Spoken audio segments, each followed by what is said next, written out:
차가운 가을비가 아스팔트 위로 쏟아져 내리던 늦은 오후, 윤서연의 작은 빌라 아는 새아이의 웃음소리로 따스하게 데워져 있었다. 5살 배기 새쌍둥이 대한 민국 만세는 그녀의 세상 그 자체였다. 국내 최고로 손꼽히는 주신대학병원, 흉부외과, 에이스신의 손이라 불리는 그녀였지만 수술 가운을 벗은 뒤에는 평범한 엄마일 뿐이었다. 거실 바닥에 블록성을 쌓으며 제잘거리는 아이들을 바라보는 서연의 눈가에 부드러운 미소가 번졌다. 전쟁터 같은 병원에서의 하루를 끝내고 돌아와 아이들과 함께하는 이 시간이 그녀에게는 유일한 안식이자 재충전의 순간이었다.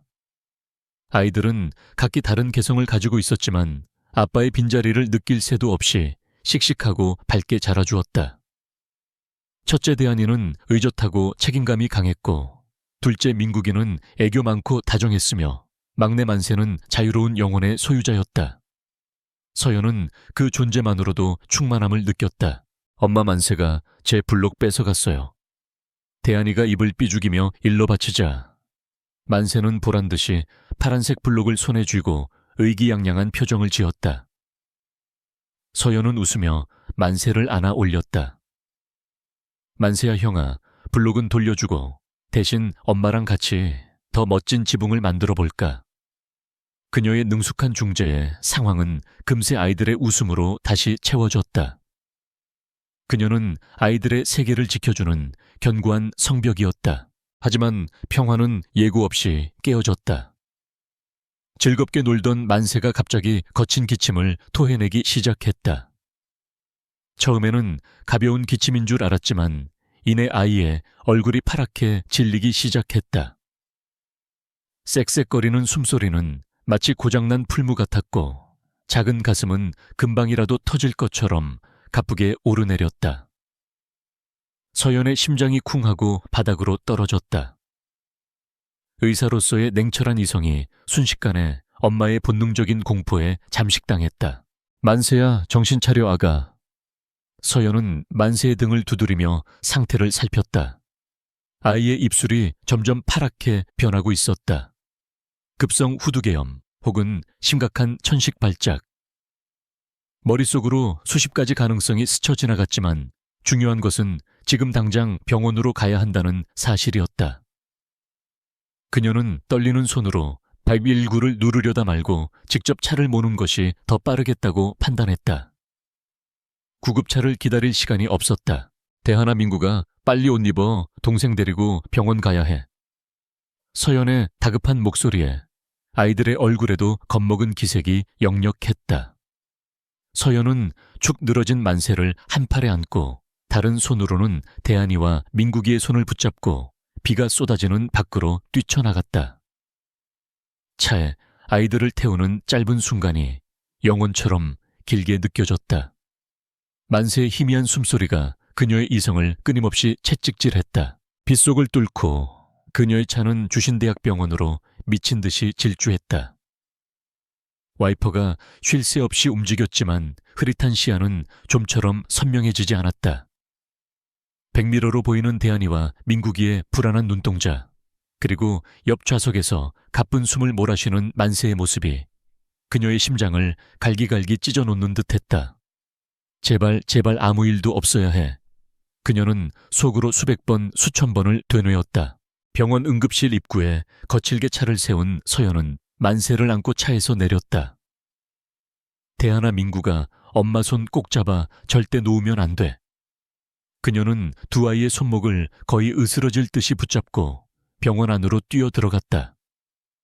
자동문이 열리자 소독약 냄새와 수많은 사람들의 고통, 그리고 긴장감이 뒤섞인 공기가 그녀를 덮쳤다. 그녀가 매일같이 출근하던 익숙한 공간이었지만 오늘은 지옥의 입구처럼 낯설게만 느껴졌다. 환자입니다. 5살 남아 급성 호흡 곤란. 그녀가 소리치자 근처에 있던 간호사와 의사들이 달려왔다. 이동식 침대가 급하게 준비되고 만세는 그녀의 품에서 의료진의 손으로 옮겨졌다. 서연은 잠시 아들을 맡기고 멍하니 서 있는 대한이와 민국이를 챙겨야 했다. 아이들을 이 혼란스러운 곳에 둘 수는 없었다. 그녀는 아이들을 데리고 소아응급실 구역으로 빠르게 발걸음을 옮겼다. 그녀의 머릿속은 오직 만세에 대한 걱정으로 가득 차 있었다. 필요한 검사와 처치들이 빠르게 진행되어야 했다. 그녀는 동료 의사에게 아들의 상태를 간략히 설명하고 가장 실력 있는 소아과 전문의를 호출해달라고 부탁했다. 자신이 이 병원의 의사라는 사실이 처음으로 무력하게 느껴졌다. 환자의 보호자라는 역할은 그녀에게 너무나도 생소하고 두려운 것이었다. 그때였다.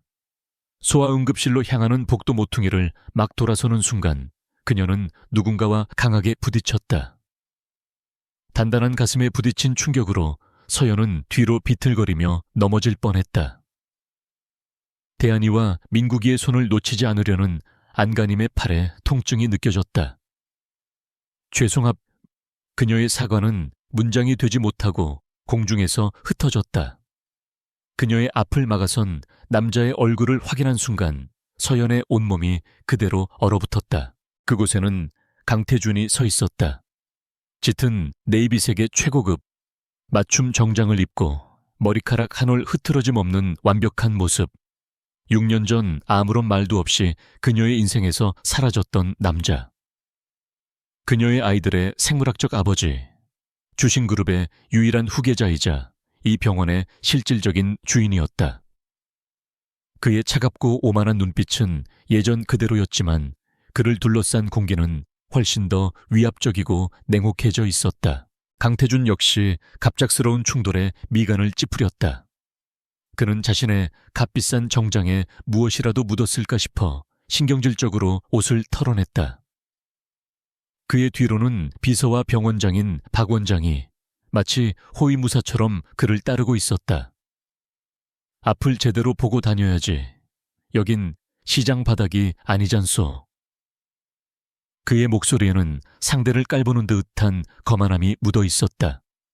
그는 아직 부딪힌 사람이 윤서연이라는 것을 알아보지 못한 듯 했다. 서로연은 아무 말도 할 수 없었다. 시간이 멈춘 것 같았다.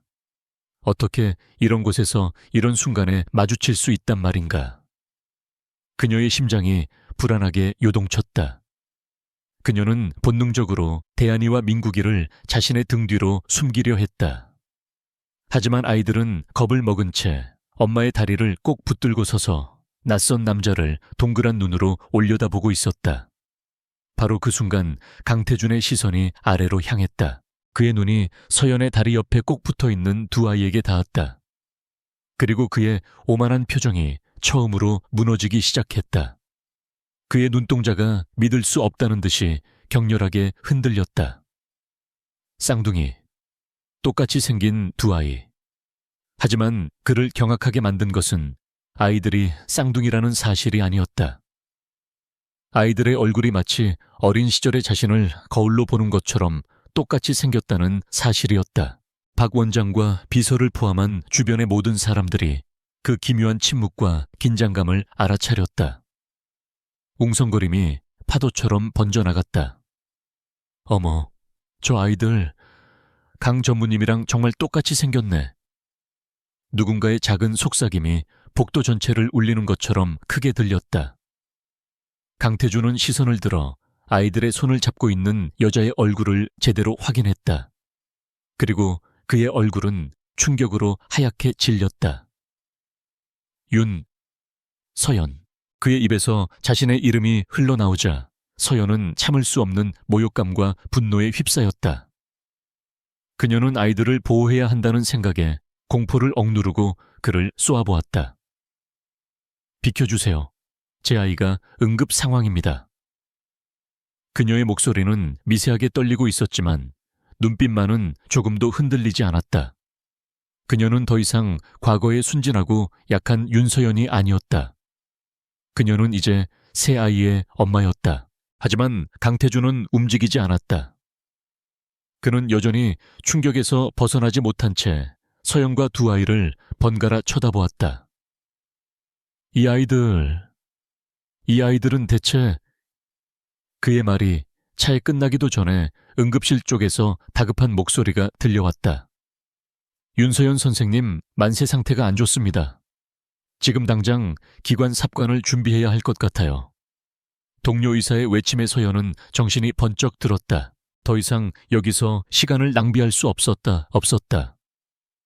서연은 굳어있는 강태준의 어깨를 거칠게 밀치고 지나갔다. 내 앞에서 비켜. 그녀의 목소리는 얼음장처럼 차가웠다. 그녀는 대한이와 민국이의 손을 다시 꽉 잡고 응급실을 향해 달려갔다. 복도에 홀로 남겨진 강태준은 망연자실한 표정으로 그녀와 아이들이 사라진 방향을 바라보았다. 그의 완벽하게 통제되던 세계에 거대한 균열이 생기기 시작했다. 병원 복도를 가득 채운 사람들의 경악 어린 시선 속에서 운명의 톱니바퀴가 거칠게 맞물리며 돌아가기 시작했다. 복도에 남겨진 강태준의 세계는 산산조각 나 있었다.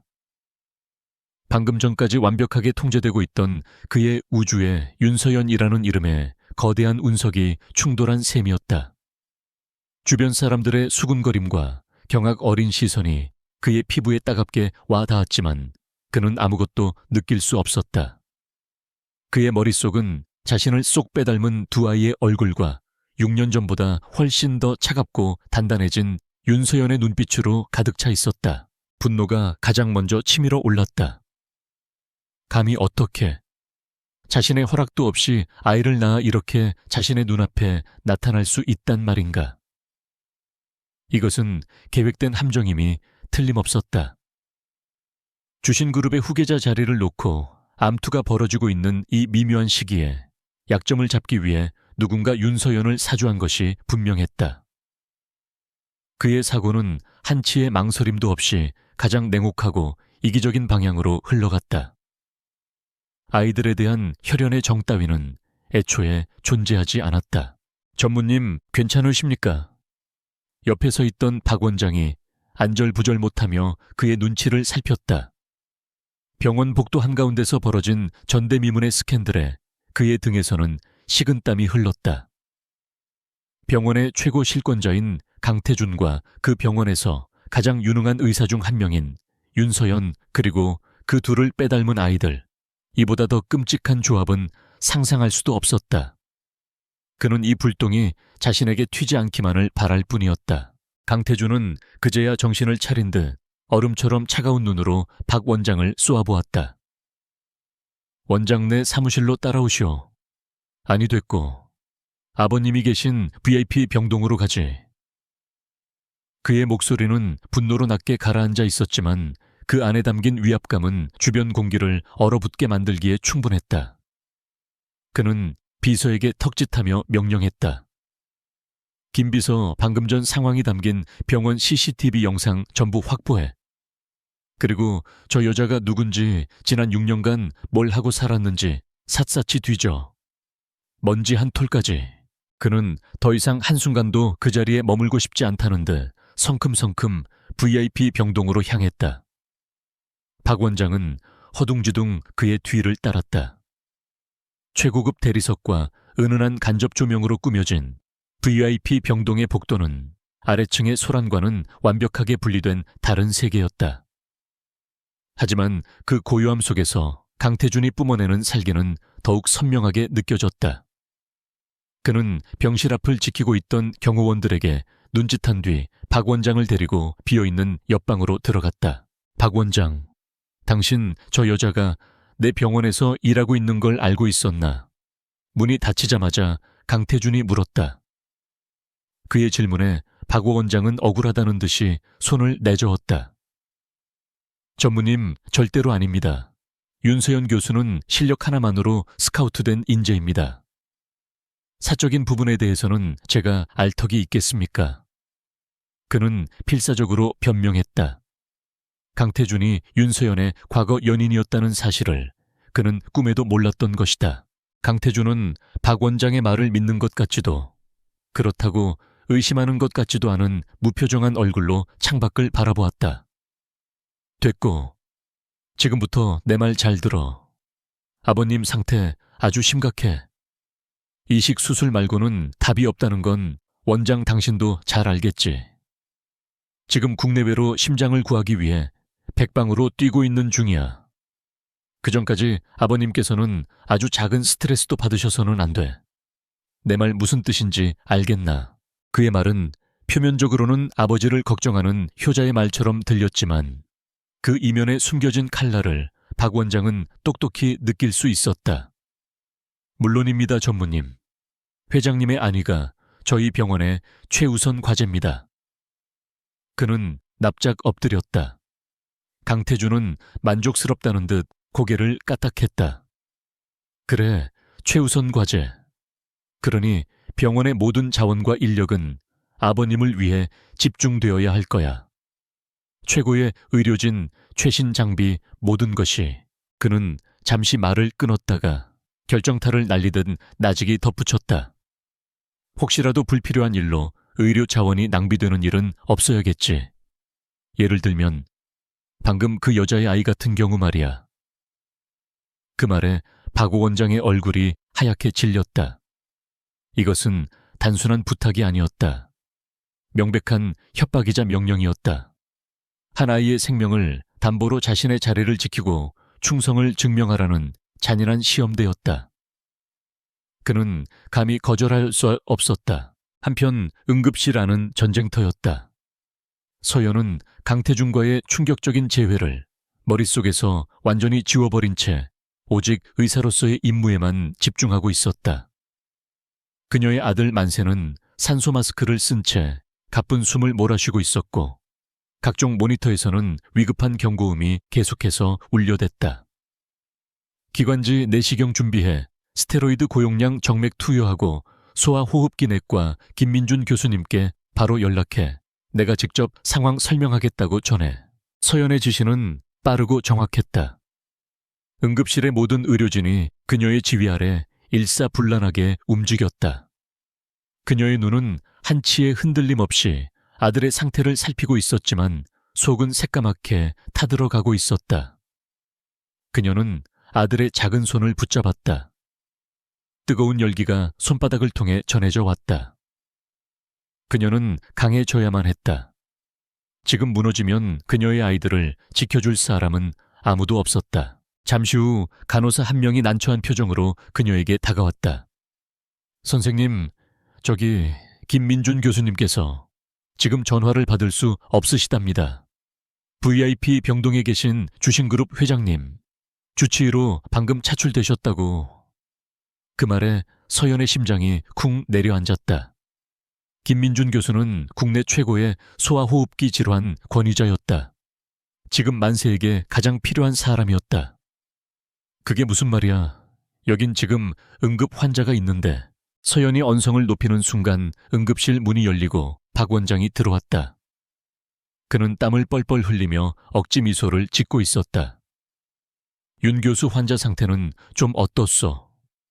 그는 애써 태연한 척했지만 그의 눈은 서연의 눈을 똑바로 마주치지 못하고 불안하게 흔들리고 있었다. 서연은 직감했다. 이 모든 것이 강태준의 수작이라는 것을. 분노가 머리끝까지 치밀었지만 그녀는 냉정함을 잃지 않으려 애썼다. 원장님, 제 아들입니다. 급성 후두계염이 의심되는 위급 상황입니다. 당장 김민준 교수님의 도움이 필요합니다. 그녀는 차분하지만 단호한 어조로 말했다. 하지만 박 원장은 고개를 저으며 난처한 표정을 지었다. 그게 회장님 상태가 워낙 위중하셔서 김 교수뿐만 아니라 병원의 핵심 인력 대부분이 지금 그쪽에 투입되어 있어. 윤 교수도 알다시피 회장님은 우리 병원의 가장 중요한 분이시잖소. 그의 말은 변명이었지만 그 안에는 권력의 논리가 명백하게 담겨 있었다. 병원의 주인인 회장의 안위와 평범한 의사의 아들 목숨을 저울질하는 것 자체가 어불성설이라는 무언의 압박이었다. 서연의 입술이 파르르 떨렸다. 이것이 바로 강태준이 말하던 불필요한 자원 낭비의 실체였다. 그는 자신의 과거를 덮기 위해 그리고 자신의 권력을 과시하기 위해 어린아이의 목숨을 담보로 잡고 있었다. 그래서 지금 제 아이는 후순위로 밀려나 죽어도 상관없다는 말씀이십니까? 서연의 목소리는 칼날처럼 날카로워졌다. 이건 명백한 의료법 위반입니다. 응급 환자를 두고 다른 환자를 우선시하는 것은 의사로서의 윤리를 저버리는 행위입니다. 그녀의 항의에 박 원장은 당황하며 한 발 물러섰다. 아니, 그런 뜻이 아니라 일단 다른 소아과 의사를... 됐습니다. 서연은 그의 말을 차갑게 끊었다. 더 이상 이 남자와 이 썩어빠진 시스템과 대화하는 것은 무의미했다. 그들은 이미 권력의 개가 되어버린 지 오래였다. 그녀는 다시 만세에게로 시선을 돌렸다. 아이의 호흡은 점점 더 약해지고 있었다. 더 이상 지체할 시간이 없었다. 김민준 교수가 없다면 자신이 직접 해야 했다. 비록 전공 분야는 아니지만 그녀는 수많은 응급 상황을 경험한 베테랑 외과 의사였다. 기관 삽관 세트, 지금 당장 가져와. 내가 직접 하겠어. 그녀의 선언에 주변에 있던 모든 사람들이 경악했다. 의사가 자신의 가족을 직접 수술하거나 시술하는 것은 의료계의 불문율이었다. 극도의 심리적 압박감 때문에 냉정한 판단을 내리기 어렵기 때문이었다. 하지만 지금 서연에게는 다른 선택지가 없었다. 그녀는 이 부조리한 권력의 벽 앞에서 무릎 꿇을 생각이 전혀 없었다. 그녀는 자신의 손으로 아들을 구해내야만 했다. 응급실 안의 모든 공기가 팽팽하게 당겨진 활시위처럼 팽팽했다. 윤서연의 결정에 박 원장은 물론이고 주변의 모든 의료진이 숨을 죽였다. 자신의 아이에게 직접 응급처치를 하겠다는 것은 의사로서 가져야 할 객관성과 평정심을 내던지는 위험천만한 도박과도 같았다. 하지만 서연의 눈빛은 그 어떤 때보다도 차갑고 단단하게 빛나고 있었다. 그녀에게는 더 이상 물러설 곳도 의지할 사람도 없었다. 윤 교수, 이건 규칙 위반이야. 만에 하나 잘못되기라도 하면. 박 원장이 말리려 했지만 서연은 그의 말을 듣지 않았다. 그녀는 간호사에게서 라텍스 장갑을 받아들며 나직이 말했다. 잘못될 일 없습니다. 그리고 만약 잘못된다면 그 책임은 제 아들을 방치한 원장님과 병원이 지게 될 겁니다. 그녀의 목소리에는 서리빨 같은 결의가 서려 있었고 박 원장은 더 이상 아무 말도 하지 못하고 입을 다물었다. 서연은 아들의 머리맡에 섰다. 아이의 작고 파리한 얼굴을 보자 순간 가슴이 무너져 내리는 것 같았지만 그녀는 재빨리 감정을 추슬렀다. 지금 그녀는 엄마가 아니라 의사여야만 했다. 그녀의 손에 들린 후두경 블레이드는 마치 그녀의 손과 한 몸인 것처럼 익숙하게 움직였다. 진정제 투여해. 심박수랑 산소 포화도 계속 체크하고. 그녀의 지시는 짧고 명료했으며 주변 의료진은 자석처럼 그녀의 말에 이끌려 움직이기 시작했다. 어린아이의 기도는 성인보다 훨씬 좁고 연약해서 작은 실수 하나가 치명적인 손상으로 이어질 수 있었다. 서연은 자신의 숨을 멈추고 오로지 손끝의 감각에만 모든 신경을 집중했다. 모니터의 경고음 사람들의 숨소리, 세상의 모든 소음이 멀어져 가고 오직 그녀와 아들만이 남았다. 마침내 그녀의 시야에 부어오른 후두개가 선명하게 들어왔다. 그녀는 한치의 망설임도 없이 정확한 위치로 기관 내 튜브를 밀어넣었다. 튜브가 성공적으로 기도를 확보하고 엠부백을 통해 첫 산소가 공급되는 순간 삐 울리던 산소 포화도 모니터의 수치가 극적으로 상승하기 시작했다. 805, 95. 안정권에 접어들자 응급실 안을 가득 메우고 있던 질식할 것 같은 긴장감이 그제야 안도의 한숨과 함께 터져 나왔다. 서연은 이마에 맺힌 땀을 닦을 생각도 하지 못한 채 고른 숨을 내쉬기 시작하는 아들의 가슴을 가만히 내려다보았다. 그녀가 해낸 것이다. 그녀는 아들을 지켜냈다. 권력과 시스템의 거대한 벽 앞에서 그녀는 오직 자신의 두 손으로 기적을 만들어냈다. 주변 동료들은 존경과 경애가 뒤섞인 눈빛으로 그녀를 바라보았다. 그들 중에는 응급실을 20년 넘게 지켜온 베테랑 최수연 수간호사도 있었다. 그녀는 방금 전 서연이 보여준 의사로서의 집념과 엄마로서의 강인함에 깊은 감명을 받았다. 그녀는 이 썩어빠진 병원에서 희망의 불씨를 본 것만 같았다. 만세는 안정을 되찾고 소아 중환자실로 옮겨졌다. 서연은 아들이 잠든 것을 확인하고 나서야 굳어있던 몸의 긴장을 풀 수 있었다. 그때 최수연 수간호사가 조용히 그녀에게 다가왔다. 그녀는 따뜻한 커피 한 잔을 내밀며 나직이 말했다. 정말 대단하셨어요, 교수님. 아니, 어머니로서도요. 그녀의 진심 어린 위로에 서연은 애써 감춰왔던 눈물을 글썽였다. 감사합니다, 수간호사님. 서연이 힘겹게 입을 열었다. 최수연 간호사는 잠시 주변을 살피더니 목소리를 더욱 낮추어 말했다. 교수님, 혹시 오늘 같은 일이 처음이 아니라는 거 아십니까? 그녀의 의미심장한 질문에 서연의 눈빛이 날카로워졌다. 그게 무슨 말씀이세요? 최수연은 결심한 듯 서연의 손을 잡았다. 이 병원 겉은 멀쩡해 보여도 속은 썩을 대로 썩었어요. 특히 주신그룹 사람들이 연관되면요. 최수연 간호사는 지난 몇 년간 병원에서 벌어진 부조리한 일들에 대해 털어놓기 시작했다. VIP 환자, 특히 주신그룹 일가를 위해 일반 응급 환자들의 수술 순서가 무단으로 변경되거나 최고의 의료 장비가 그들을 위해 상시 대기 상태로 묶여있는 경우가 비일비재하다는 것이었다. 많은 의사와 간호사들이 문제의식을 느끼고 있었지만 병원장의 철저한 묵인과 강태준 전무의 보이지 않는 압력 앞에서 모두가 침묵할 수밖에 없었다고 했다. 바로 지난주에도 비슷한 일이 있었어요. 최수연의 목소리가 분노로 떨렸다.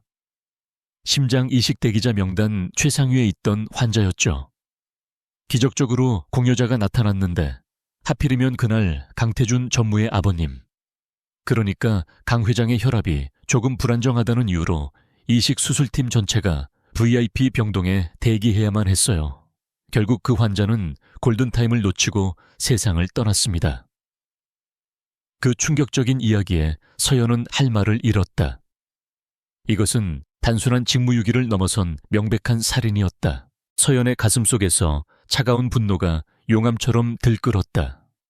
자신의 아들에게 벌어진 일은 거대한 악의 일부에 불과했다. 그녀는 더 이상 이 문제를 개인적인 원한으로만 치부할 수 없었다. 이것은 의사로서 그리고 인간으로서 그녀의 양심과 존엄을 건 싸움이었다. 수간호사님, 그 환자분에 대한 자료 혹시 접근 가능하신가요? 그녀의 질문에 최수연은 고개를 끄덕였다. 제가 도울게요. 이 미친 짓을 끝내기 위해서라면 뭐든지 하겠습니다. 그날 이후 조용하지만 위험한 동맹이 시작되었다. 서연은 낮에는 아들을 돌보고 의사로서의 업무를 수휘행했고 밤에는 최수연 간호사와 함께 병원의 부패를 증명할 증거를 수집하기 시작했다. 최수연은 자신의 오랜 경력과 인맥을 이용해 병원 내부 전산망의 보안 시스템에 접근할 수 있는 방법을 알아냈다. 수술 일정 변경 기록, 의료 장비 사용 내역, 특정 환자에게 집중된 의료진 배정 현황 등 모든 것이 그들의 타겟이었다. 며칠 후 최수연은 서연을 지난주에 억울하게 목숨을 잃은 환자 김철민 씨의 아내와 연결해 주었다. 병원 근처의 작은 카페에서 만난 김철민 씨의 아내는 슬픔과 절망에 잠겨 있었다. 그녀는 남편의 죽음에 병원 측의 과실이 있다고 믿고 있었지만 거대한 병원과 주신그룹을 상대로 싸울 엄두를 내지 못하고 있었다. 서연은 그녀에게 자신과 자신의 아들이 겪었던 일을 조심스럽게 털어놓았다. 제 남편은 정말 건강한 사람이었어요.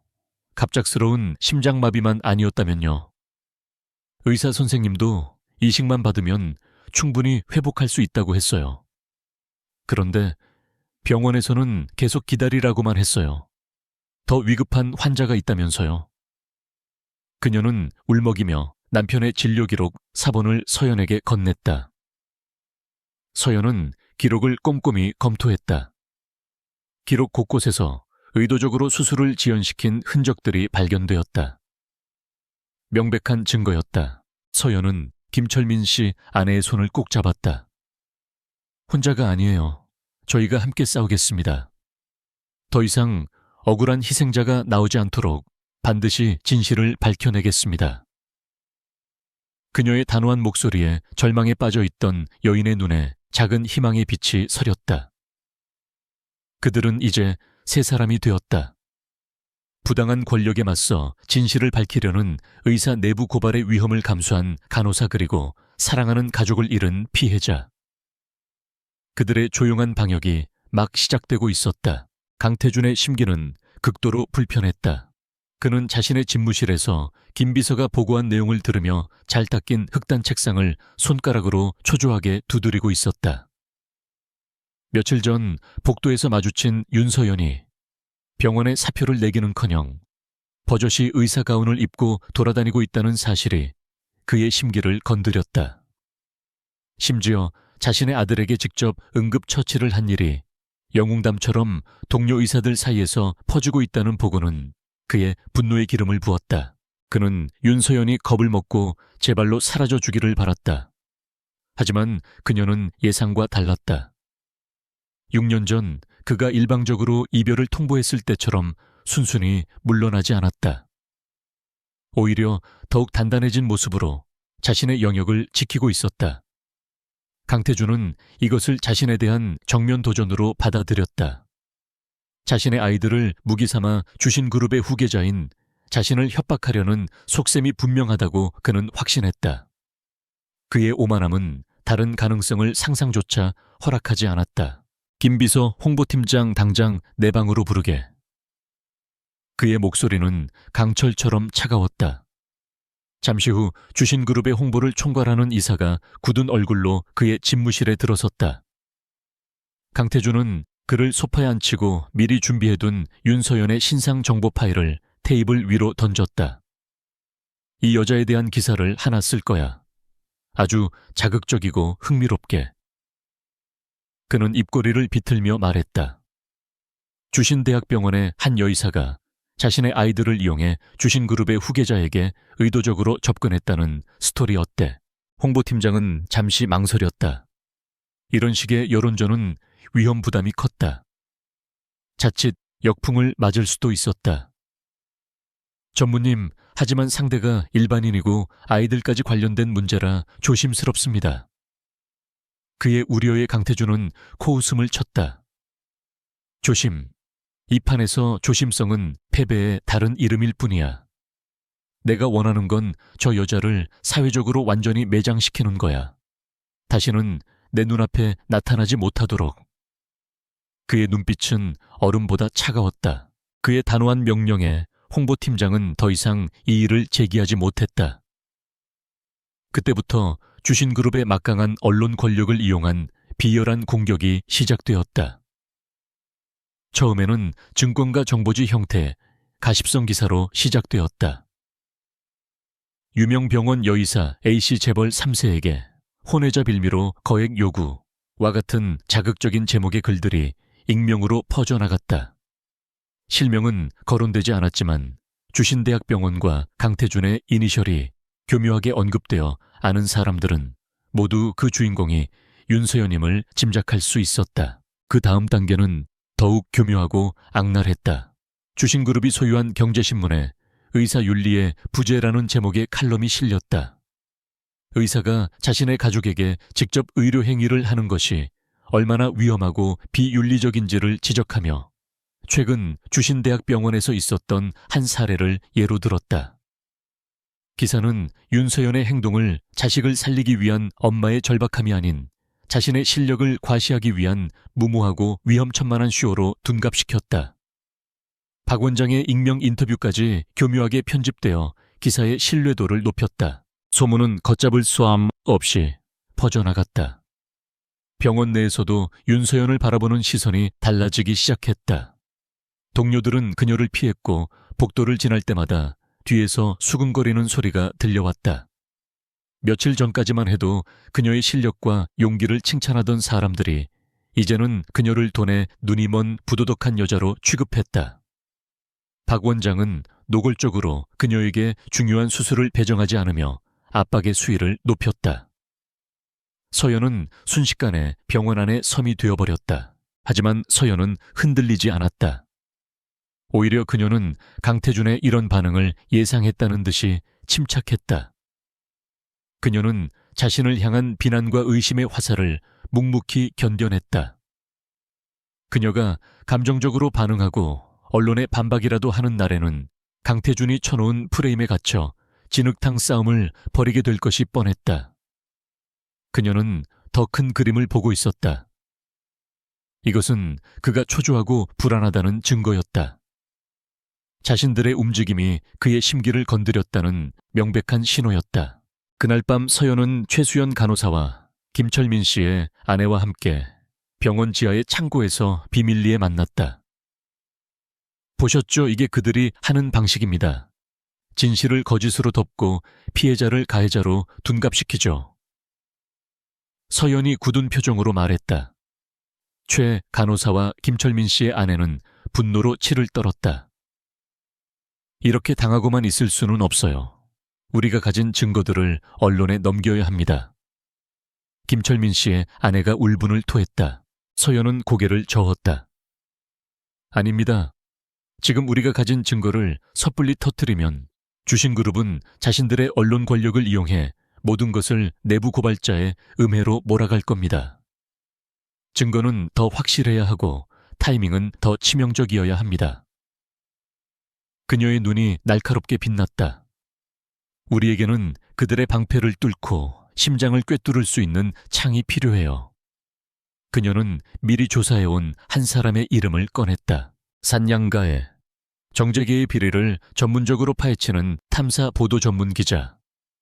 그의 본명도 얼굴도 알려지지 않았지만 그가 한번 물면 대통령이라도 자리에서 물러나야 한다는 전설적인 인물이었다. 그는 기존 언론사와는 전혀 다른 자신만의 독립적인 채널을 통해 활동했으며 그 어떤 권력이나 자본으로부터도 자유로웠다. 그에게 접근하는 것조차 쉽지 않았지만 성공만 한다면 가장 확실한 무기가 될 수 있었다. 그들은 결심했다. 지난 몇 주간 목숨을 걸고 수집한 모든 자료들을 사냥가에게 보내기로. 병원 서버에 백업 데이터 조작된 수술 일정표, 김철민 씨의 진료 기록과 사망 진단서, 그리고 이번 언론 공작의 배우의 강태준과 주신그룹 홍보팀이 있다는 증거까지. 모든 자료들을 하나의 파일로 압축하고 여러 단계의 암호화를 거쳤다. 이것은 단순한 제보가 아니었다.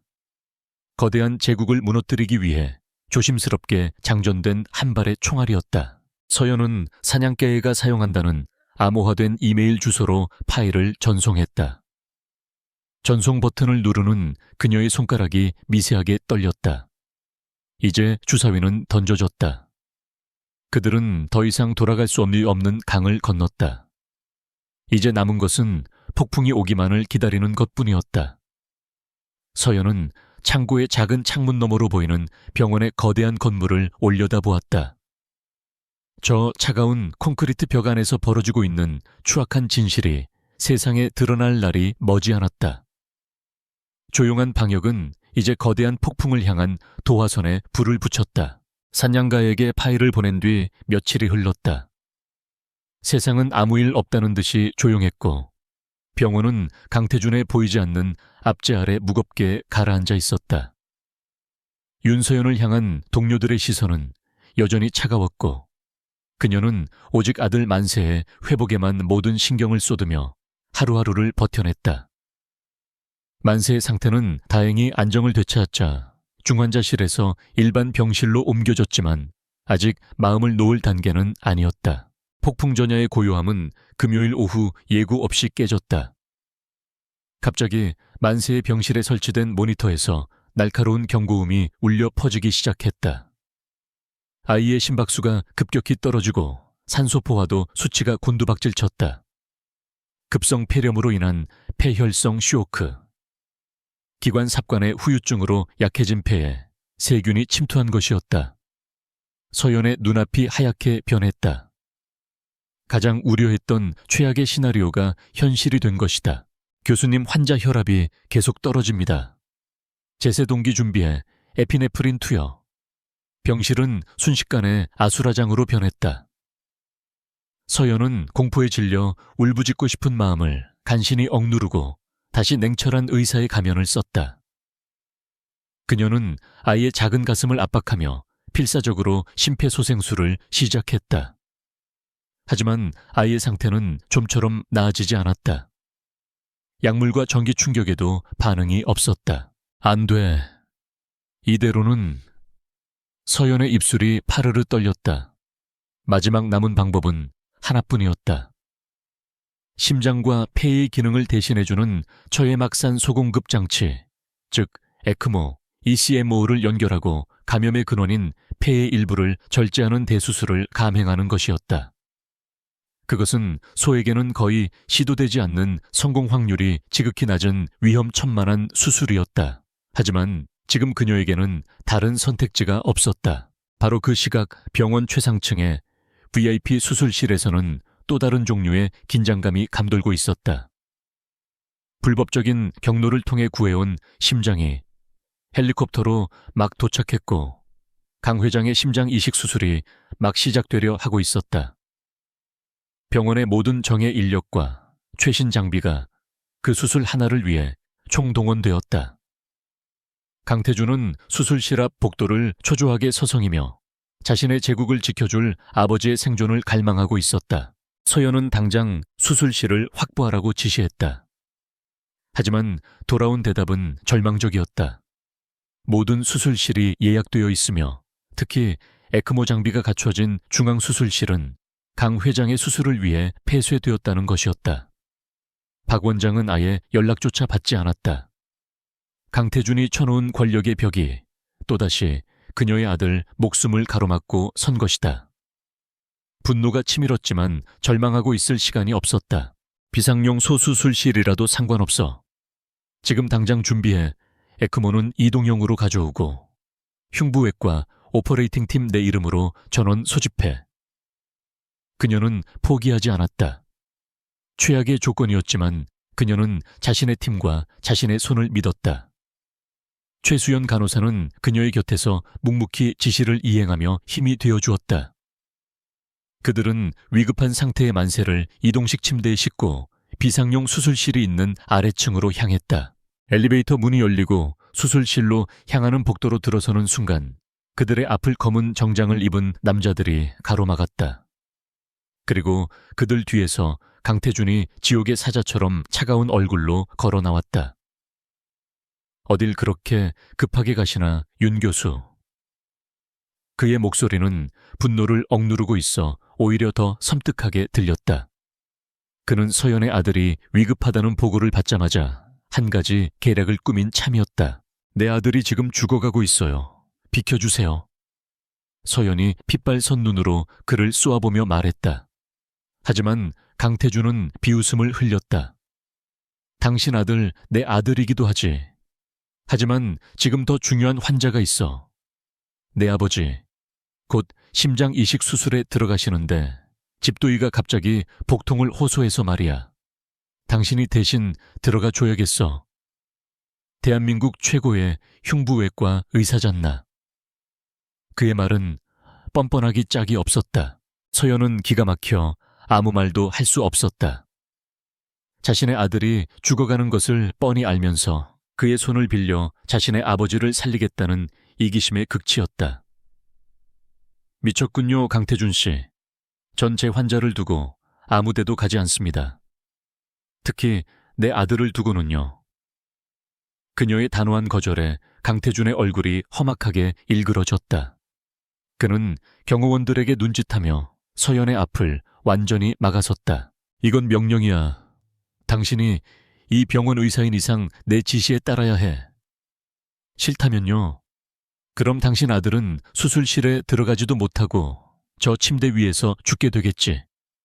그리고 당신은 의사 면허 박탈은 물론이고 내 모든 힘을 동원해서 사회에서 완전히 매장시켜주지.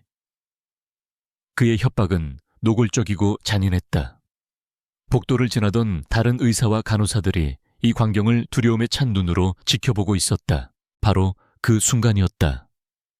팽팽한 대치 상황이 벌어지고 있는 복도에 모여든 사람들 사이에서 누군가 나지막이 외쳤다. 이거 봐.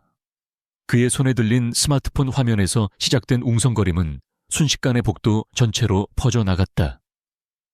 여기저기서 사람들의 스마트폰 알림음이 울려 퍼졌고 모두가 약속이나 한 듯이 화면에 코를 박고 경악을 금치 못했다. 최수연 간호사의 스마트폰에도 속보 알림이 떴다. 단독, 사냥가에 주신 의료센터 VIP 병동의 추악한 진실을 폭로하다. 강 회장 불법 심장 이식 수술 정황 포착. 기사를 클릭하자 그들이 목숨 걸고 모았던 모든 증거들이 세상에 공개되어 있었다. 조작된 수술 일정 김철민 씨의 억울한 죽음 강태준이 언론을 이용해 윤서연을 음해한 내용까지. 모든 것이 담긴 판도라의 상자가 열린 것이다. 기사는 바이러스처럼 퍼져나갔다. 사람들은 더 이상 강태준을 두려워하는 눈으로 보지 않았다. 그들의 시선은 경멸과 혐오 그리고 분노로 바뀌어 있었다. 강태준은 이 갑작스러운 분위기 변화를 감지하지 못하고 여전히 서연을 협박하고 있었다. 마지막 기회야. 내 아버지 수술실로. 그의 말이 차에 끝나기도 전에 김 비서가 새파랗게 질린 얼굴로 그에게 스마트폰 화면을 내밀었다. 화면을 본 강태준의 얼굴이 순식간에 잿빛으로 변했다. 그의 눈동자가 지진이라도 난 것처럼 격렬하게 흔들렸다. 그가 믿었던 세상돈과 권력으로 모든 것을 통제할 수 있다고 믿었던 그의 세계가 바로 그의 눈앞에서 무너져 내리고 있었다. 그가 서연을 막기 위해 벌였던 이 공개적인 대치 상황은 그의 파멸을 생중계하는 최악의 무대가 되어버렸다. 서연은 그 찰나의 순간을 놓치지 않았다. 그녀는 넋이 나간 강태준과 경호원들을 밀치고 만세가 누워있는 침대를 끌고 수술실을 향해 달려갔다. 수술 준비해 그녀의 외침에 정신을 차린 의료진들이 일사불란하게 움직이기 시작했다. 수술실의 육중한 문이 그녀의 등 뒤로 닫혔다. 문 밖의 세상은 이제 막 시작된 거대한 폭풍으로 아수라장이 되어가고 있었지만 문 안쪽의 세상은 오직 한 생명을 살리기 위한 숭고한 침묵만이 감돌았다. 수술실 문이 닫히는 순간 윤서연은 바깥 세상의 모든 혼란을 등 뒤로 밀어냈다. 이제 그녀의 세계에는 위태롭게 생명의 불씨를 이어가고 있는 아들 만세와 그를 살려내야 하는 의사로서의 자신만이 존재했다. 메스. 그녀의 목소리는 강철처럼 차갑고 안정적이었다. 그 목소리에 수술실 안의 모든 팀원들이 일사불란하게 움직이기 시작했다. 그들의 눈에는 더 이상 그녀를 향한 의심이나 동요가 없었다. 오직 신의 손이라 불리는 최고의 외과의사에 대한 절대적인 신뢰만이 존재했다. 어린아이의 심장을 여는 것은 극도의 정교함과 집중력을 요구하는 작업이었다. 서연의 손은 한치의 오차도 없이 움직였다. 그녀는 먼저 아이의 작은 가슴을 열고 가늘고 연약한 혈관들을 하나하나 박리해 나갔다. 이동형 에크모를 연결하여 심장과 폐의 기능을 기계가 대신하게 하는 순간 모니터 위를 위태롭게 오가던 만세의 생체 신호가 마침내 안정을 되찾았다. 첫 번째 고비를 넘긴 것이다. 수술실 안이 숭고한 침묵 속에서 생명을 향한 사투를 벌이고 있는 동안 문 밖의 세상은 탐욕과 거짓의 제국이 무너지는 굉음으로 가득 찼다. 사냥개의 기사는 온라인상의 모든 포털과 커뮤니티를 점령했고 각 방송사들은 정규 방송을 중단하고 긴급 뉴스를 내보내기 시작했다. 주신대학병원의 로비는 순식간에 수십 명의 기자들과 카메라들로 점령당했다. 그들은 병원 관계자들을 붙들고 쉴 새 없이 질문을 퍼부었다. 강태준은 복도 한가운데서 망연자실한 채 서 있었다. 그는 이 모든 상황을 믿을 수가 없었다. 어떻게 감히, 누가 감히 자신에게 맞설 수 있단 말인가? 그의 머릿속은 제대로 돌아가지 않았다. 전부 거짓이야. 저 여자가 꾸며낸 음모라고. 그는 미친 사람처럼 소리쳤지만 그의 말을 믿는 사람은 아무도 없었다. 사람들의 경멸 어린 시선이 비수처럼 날아와 그의 심장에 박혔다. 그의 분노가 차에 가라앉기도 전에 병원 입구에서 더 큰 소란이 일었다. 날카로운 구두 소리와 함께 검은 정장을 입은 남자들이 로비를 가로질러 들어왔다. 그들의 손에는 법원에서 발부한 압수수색 영장이 들려 있었다. 서울중앙지검 특수부 검사들이었다. 그들은 병원 보안팀의 저지를 가볍게 뚫고 목표를 향해 망설임 없이 나아갔다. 그들의 첫 번째 목표는 병원장실이었다. 박 원장은 자신의 사무실에서 필사적으로 서류를 파쇄기에 갈아 넣고 있었다. 그의 얼굴은 공포로 하얗게 질려 있었다. 사냥개의 기사에 자신의 익명 인터뷰가 교묘하게 편집되어 실린 것을 보고 그는 모든 것이 끝났음을 직감했다. 강태준이라는 썩은 동아줄을 잡은 대가가 너무나도 참혹했다. 하지만 그의 발악은 오래가지 못했다. 서울중앙지검입니다. 문 여세요. 우렁찬 목소리와 함께 굳게 닫힌 문이 거칠게 열렸다. 한편 수술실 안에서는 두 번째 위기가 찾아왔다. 폐혈증으로 인해 약해진 만세의 폐조직이 예상보다 훨씬 더 심하게 괴사해 있었다. 출혈이 멈추지 않았고 혈압이 다시 떨어지기 시작했다. 석션 혈액팩 추가 준비해. 서연의 목소리가 다급해졌다.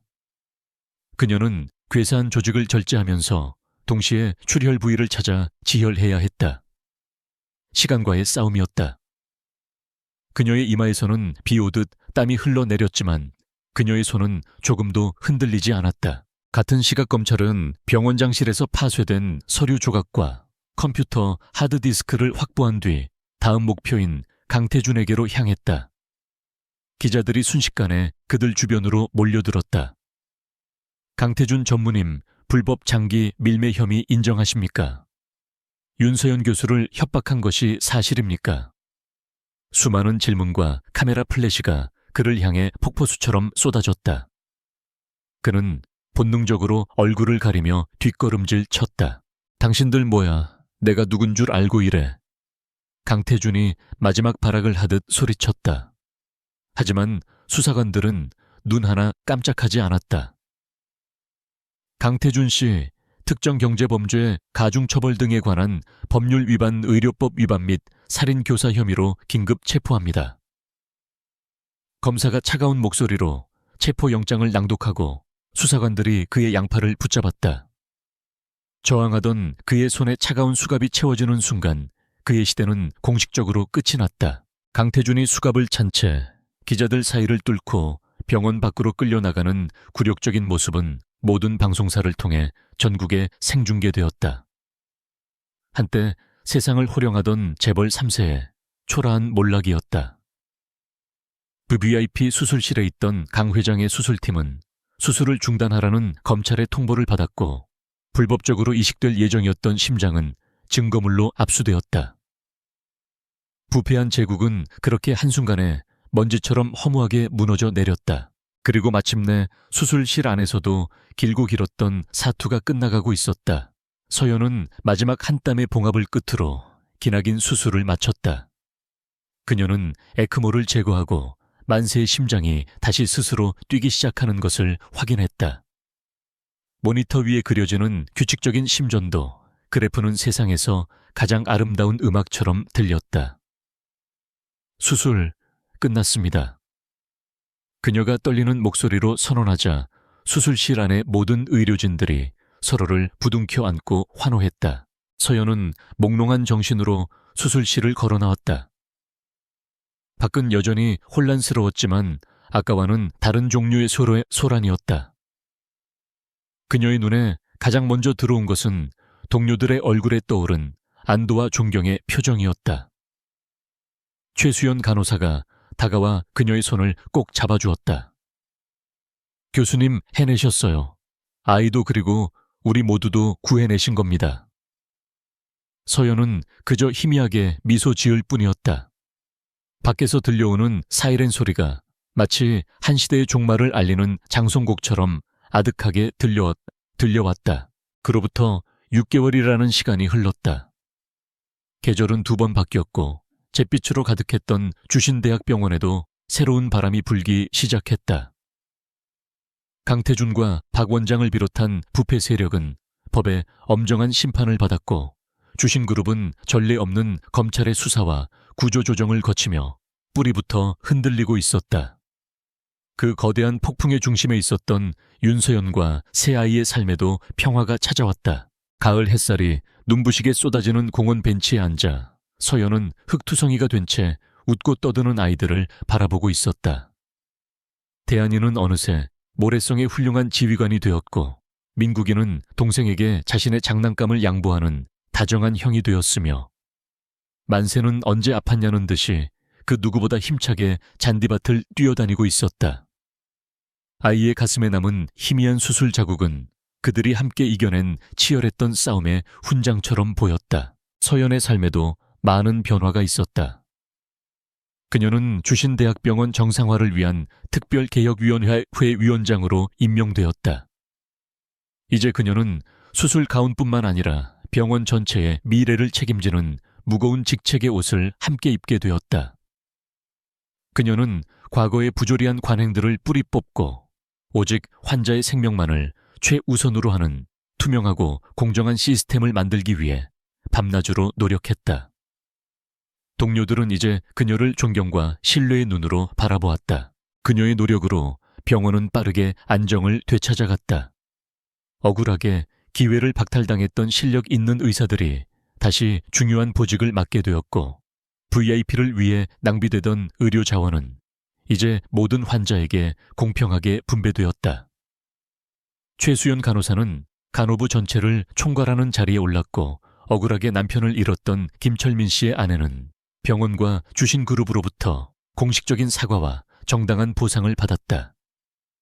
정의는 더디지만 분명히 제자리를 찾아가고 있었다. 그러던 어느 날 서연은 아이들을 데리고 조금은 특별한 외출에 나섰다.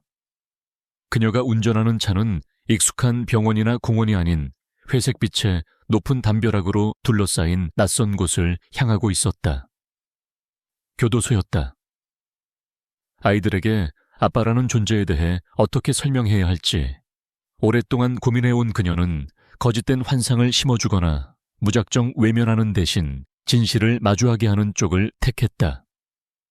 그것이 아이들과 자신 모두에게 필요한 마지막 관문이라고 생각했다. 면회실의 차가운 공기가 서연과 아이들을 감쌌다.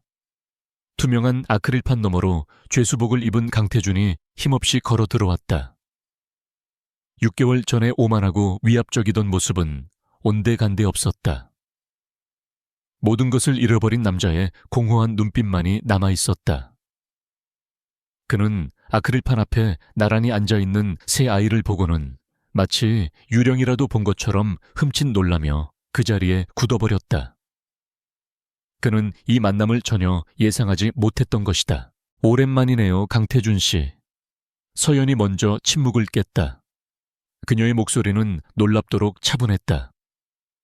강태준은 한참 동안 아무 말도 하지 못하고 아이들의 얼굴을 번갈아 쳐다보기만 했다. 자신을 쏙 빼닮은 하지만 자신과는 너무나도 다른 맑은 눈을 가진 아이들이었다. 그가 무참히 버렸던 과거가 가장 순수한 형태로 그의 눈앞에 서 있었다. 후회와 죄책감이 뒤늦게 파도처럼 밀려왔다. 왜 아이들을 이곳에... 그가 마침내 갈라진 목소리로 물었다. 서연은 아이들의 어깨를 부드럽게 감싸 안으며 대답했다. 아이들이 알아야 할 테니까요. 자신들의 뿌리에 대해, 그리고 선택에는 반드시 책임이 따른다는 사실을요. 그녀의 말에는 원망이나 분노가 담겨 있지 않았다. 그저 담담한 사실만이 존재할 뿐이었다. 그녀는 그를 용서하기 위해 온 것이 아니었다. 단지 매듭을 짓기 위해 온 것이었다. 그때 호기심 가득한 눈으로 아빠를 쳐다보던 만세가 아크릴판에 작은 손을 대며 물었다. 아저씨는 왜 텔레비전에 나왔던 아저씨랑 똑같은 옷을 입고 있어요? 나쁜 사람이에요. 아이의 순진한 질문은 그 어떤 비수보다도 날카롭게 강태준의 심장을 파고들었다. 그는 아무 대답도 하지 못하고 고개를 떨구었다. 그의 어깨가 미세하게 떨리고 있었다. 처음으로 흘리는 진짜 눈물이었다.